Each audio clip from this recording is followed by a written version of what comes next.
Hi everyone. So I wanted to just come to you guys today and talk to you guys a little bit about some things I had on my mind and to give you a little update. So today is Thursday, June 6th, 2019. I've got some notes here that I want to go over with you guys. So as on my last video, you saw that on the 28th, I signed my bank application. So that was May 28th. The 29th, my closing coordinator contacted me to let me know I needed to submit my homeowner's insurance binder and invoice. Because what was the reason why I didn't submit it? I can't remember right now the reason why I didn't submit on the 29th. Oh, I needed to have the closing coordinator's personal email. She didn't give me my her personal email address. She emailed through Naca links. So I didn't have a direct way to contact her, and the homeowner's insurance people, they needed to have her direct email.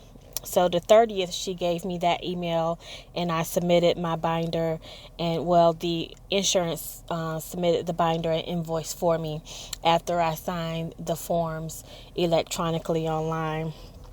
All right, so the 31st, my appraisal came back, the 31st of May, and I have a separate video on that I'll be posting later to let you know what that looks like. Let's see. On the 2nd of June, the 2nd and 3rd, my credit was pulled. I got different alerts that my credit was pulled. So for Experian, I use Discover Scorecard. You can look at them. I'll put the links all down on below. And so you can take a look and see if that would interest you. It's free, so I use it to kind of just see where I'm at. And I use Credit Karma for Equifax and TransUnion. I don't look at the scores. If you've seen in a previous video that I've put up about your credit, I don't utilize them for a credit score because the scores are not correct. So I use it for the credit report. So when my credit did that hard pull, it alerted me that something had happened. So I also file my own taxes each year, and so I file with TurboTax or whatever, but this past year I did TurboTax, and they also sent me an alert that someone had did a hard pull for my credit. So there was 3 companies that came up when I looked and checked on my credit for that. I'll put those down in the description below as well, so you'll know what that looks like. So yesterday, I contacted my closing coordinator. I had called her the day before and left her a message. She didn't contact me back, so I ended up emailing her thinking that would be a better way to go. It was because a couple hours later she emailed me back to let me know that basically I wanted to know were we on track for the 17th. What happened was my closing coordinator did not know that my house was finished. She thought that my house was still being built. So she thought that, the original closing date was June 28th. That's the date we need to stick with. Well, when she found out from my real estate agent that the house was already built and finished and everything, she said she's going to try to get the date moved up to the 17th of June, which was awesome for me. We've been packing. The majority of my house is packed, but I did not tell my landlords that I didn't give them any type of notice yet. Thankfully, I'm glad I did not do that yet, because I contacted my closing coordinator yesterday and she emailed back saying it looks like we're not on track for the 17th because the underwriters with the bank are still reviewing my file. So when you go into my file, my web file, it just says mortgage processing. It doesn't say any conditions from the forum, it looks like the conditions would be under where your next appointment would be. There should be like a link that says lender conditions, but I don't see that link. I've been haunting that file so much, it's a shame. But I want to, if there's a condition, I want to go ahead and address it quickly, but I haven't seen anything yet. So I don't know where I'm at right now in the process. From the Naca, the official Naca forums, that this is where I'm getting my information from. So that's kind of where I'm at right now. So I'm waiting. I have what they call the closing crazies, because I'm ready to get this process over with. I'm ready to move on and just get there and get comfortable and just have this accomplishment under my belt. That's where I'm at right now. And I'm losing my mind. I'm telling you, I'm losing my mind.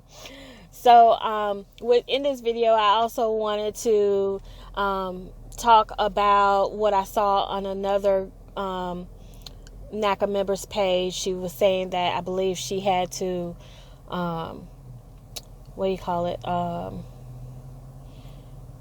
dispute some things on her credit. Let me tell you from experience, you do not want to do any disputing while you're in this NACA process. Let me tell you why. That's how I ended up having to pay I think it was a $1,200 or $1,500. It was one of the two. I think it was 12. I had to pay a medical bill, an old medical bill that was several years old. But because I was disputing it while I was in the NACA process, they turned it into, from being, just for an example, 2014 date on my credit to a 2019 date on my credit. So that ended up making me, within that 24-month window, to where you have to pay anything within those 24 months, even though you can clearly see that debt is clearly old and is on the credit pool that is old. But because it's reporting early 2018 or 2019, well, you're going to have to pay that. So that's going to delay you. It delayed me in my process last year. I could not get qualified until everything was clear for the last 24 months, even though, like, my mortgage counselor clearly could see it. She said, but the underwriters for NACA are not going to approve me and get me qualified until I pay it. So I ended up coming out of the pocket that extra money because of that. And because it's a medical bill, it's kind of different with medical bills, because you kind of want them paid anyway, so they don't come back and put a lien on your house when you get in there. But for me, I'm looking at this medical bills was several years old. It was getting ready to come off of my credit.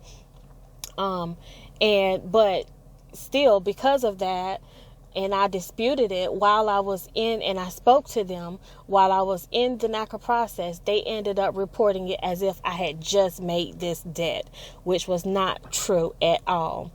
So anyway, as far as disputing things, just wait till you close on your house. We all know there's a way you can dispute things and get things removed from your credit, or if they're really not yours, then you dispute them so that they can take it off your credit if it doesn't belong to you or whatever. But let's wait until you're done with getting your house before you do any of that. Well, that's all I have for this video, guys.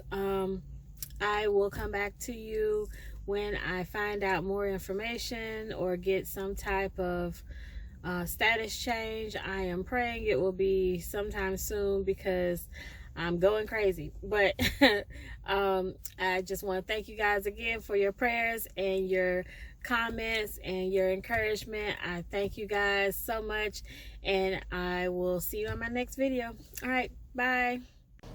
Hi, everyone. So I'm just coming back with a quick little update. Today is June 7th, 2019, and I got my first condition. So basically the condition just wanted an updated bank statement from my credit union account, and they also wanted an updated what do you call that? They wanted the insurance forms, the homeowners insurance forms, to reflect a different date. They wanted it to reflect the 24th, which is the date that I am scheduled to do my final walkthrough. So let me backtrack. What happened was, last night I got an email from a lady at DR Horton. I was told by the agent on duty with DR Horton, the one I signed my contract with, that they will be contacting me when they're ready to schedule the 2 walkthroughs that I have to do for the home. So like normal, you do a 1 walkthrough right before you get to closing. But with DR Horton, since it's a new build, they want to do 2 walkthroughs. So the first walkthrough is a week before the final walkthrough. So that she emailed me and CC'd everybody in the email, my real estate agent, the agent on duty with DR Horton, my MC, my closing coordinator. Everybody was on the email to see if the dates would work for me. So I emailed her back this morning to let her know the dates were fine. One was for the 17th and the other one's for the 24th.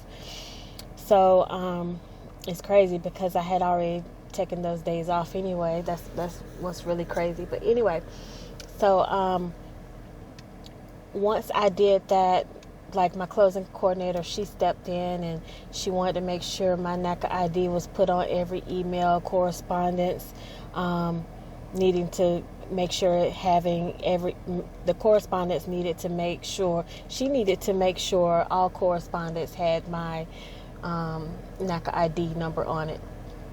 Sorry guys, I feel horrible today. It's Friday. I should be excited, but my stomach is killing me. But anyway, so she ended up emailing me back saying that that was the condition that I needed. And what was crazy is that when you are being submitted to the underwriter with Naca or to the underwriter with the bank, your whole web file looks completely different when you sign into it, and you see all these statements that you've submitted on your right side. I'm going to try to do a print screen of it and show you guys what I'm seeing, so you'll know what to look for. And I saw the statements where they were submitted, and I knew that they would be asking for statements and things that I had already submitted. I was fine with that, but for the fact that I saw it right there in my face and it said pending instead of a status of accepted or approved or something, I'll show you guys what I'm talking about. And I told her, I did the print screen and I emailed it to her. I was like, well, here it is, but it's already in my web file. I already uploaded it, and I uploaded it a while ago. Anyway, she kept saying the one she sees on my file is 45 days old, which I know wasn't true. So that let me know that something got kicked out, or she can't see what I can see, whatever. But I screenshotted it so she could see it. Her email back to me was, make sure I copy in my underwriter with the bank when I'm sending those type of documents so that they can look at them. I emailed her back. I said, I have no idea who my underwriter is at the bank because I only talked to you. You know, I didn't receive an email back from her, so I don't know what she meant by that. That had me confused because the only person I speak with now is my closing coordinator.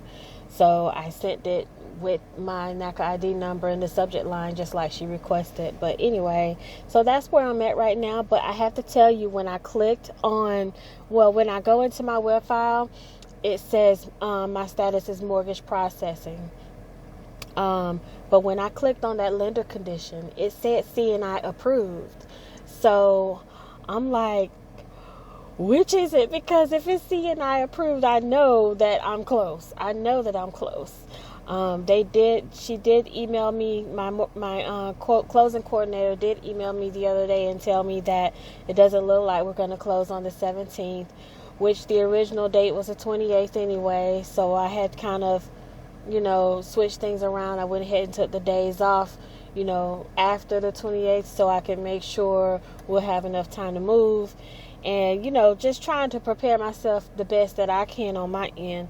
So I don't know where I'm at, to be honest with you, but I know as soon as she sent me that over, I copied it and sent what she needed, the statement she needed, right back. So on my end, they have everything that they need for my agent. My agent, they need something from her. I forgot the name of it. I'll put it up here when I go back and see what it is. So I text her, hey, did you see the email? They need something from you. Can you get right on that? She says she has no idea what that is they're asking for. I said, okay, well, can you find out so you can go ahead and get that sent in, because we don't want anything holding up my process. So that's literally where I am. She said not to worry about it. She'll figure it out and get it sent in. The insurance, they already sent in the updated date on the disclosures. So I'm good to go on my end, and hopefully we'll get some good news soon. So I'll keep you guys updated. Everyone have a good weekend. Bye.